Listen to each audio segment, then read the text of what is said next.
कौन सा पक्षी कभी जमीन पर कदम नहीं रखता? इसका ऑप्शन है ए कोयल, बी गिद्ध, सी हरियल पक्षी, डी बाज।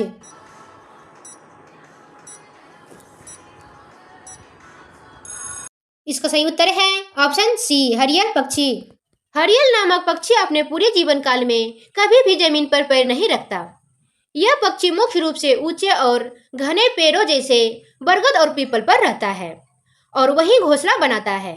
यह महाराष्ट्र का राजकीय पक्षी है जो हरे रंग का होता है और अक्सर कबूतर जैसा दिखता है।